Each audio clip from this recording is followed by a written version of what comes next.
Hi, this is Andy from Car Repairs Made Easy. Today we're going to change a serpentine belt idler pulley on a 99 Ford F-250 Power Stroke diesel 7.3 liter engine. What we did to diagnose this is the customer heard unusual noise in the engine. We checked the engine for noise. We can't hear this because the engine's going to be too loud, so we're going to just show you how to check it with the engine off. What we're using is a stethoscope, real similar to what a doctor uses to check your heart and your breathing. You just take the probe here, the end of it, be real careful because this amplifies the noise real loud. You just put it to the back bracket here behind this pulley, is what we did. And we also went to the bolt that actually holds the pulley on. And we could hear the rattling noise inside there. But we didn't know that that's what it was to begin with, so what we did is we did this as much as we could similar to each component that the belt runs. There's the compressor, same thing with the alternator here. This pulley here, the power steering, you can't get to the front because it spins, but get as close to it as you can. Just check around and you'll be able to hear, you should be able to hear which one's making the noise. It makes a rattling sound, so we will show you that. Maybe you'll be able to hear it once we take it off and we spin it by hand. So, and that type of stethoscope can be bought at like Harbor Freight for $6 to $8. So it's a very good, useful tool to diagnose noise. Okay, so what we need to do, first thing we have to do this is take the belt off, of course. It's very important to make sure you know the routing of the belt before you take it off so you can put it back on the right way. Most vehicles have a sticker, some kind of eye thing on them like this that shows the routing, which components, which way the belt runs. If for some reason your vehicle doesn't have this, then just get a piece of paper, draw it out so you'll have an idea of how the belt goes back on. So on this one, what we need is a 1/2 inch. We're going to use a 1/2 inch ratchet. Right down here, if you can see it, there's a square hole. The ratchet will go in. Okay, we'll see if you can get a shot of that. Right here, it's going to be really hard to see. See it. We just put our ratchet in there. And then this is what we're going to use to relieve the tension off the belt tensioner itself. Now this will just pull it, release the belt, just slide it off. Pulleys here.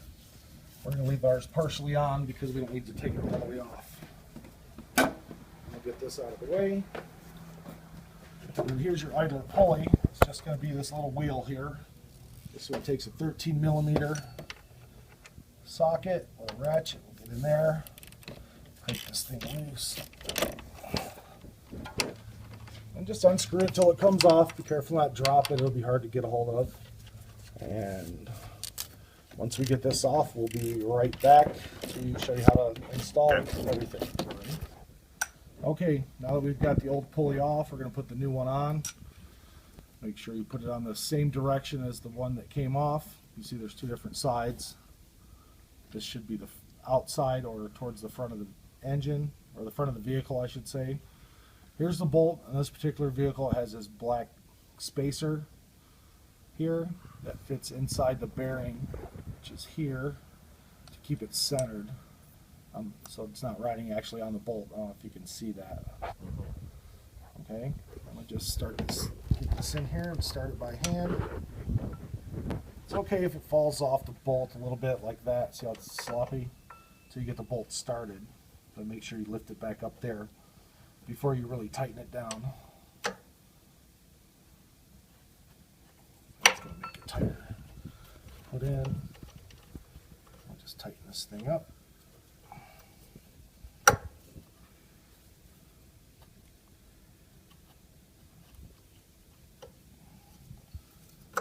Some things are going to be a little bit harder to get to, or maybe a little tight fit, but this stuff can be done. As you can see, we're doing it without taking anything else off other than a belt.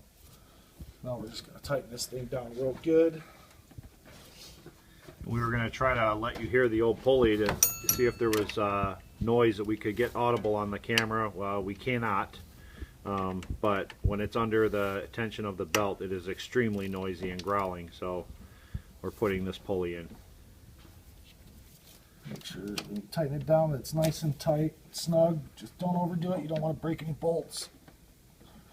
That's good there. Reinstall the belt.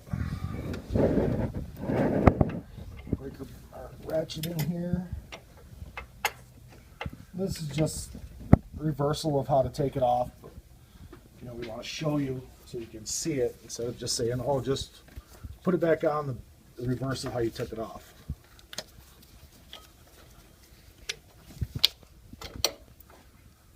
Get that on there. Make sure everything's lined up. Now that we have the belt on, we're going to grab a flashlight and make sure it's on all the pulleys properly. That it didn't come loose somewhere. You always do that before you start the engine, because if it falls off one of the lower pulleys that you don't see at the top, it could destroy the belt, maybe do some other damage. That feels good. And I think we're ready to go. So what we're going to do is we're going to start this thing up. We'll take our stethoscope, we'll recheck it, make sure we verify that our new part's good. And we will see you next time. Thanks for viewing our videos. Make sure you subscribe and like us on Facebook. Car Repairs Made Easy. Thanks. Bye. John, this is Andy. This is another production of CarRepairsMadeEasy.com. And please go to our website, CarRepairsMadeEasy.com, and you can see videos and forums and helpful hints and tips. Please subscribe to our YouTube channel, Cars Repaired Made Easy. Also like us on Facebook and share it with your friends. Thank you. Thanks.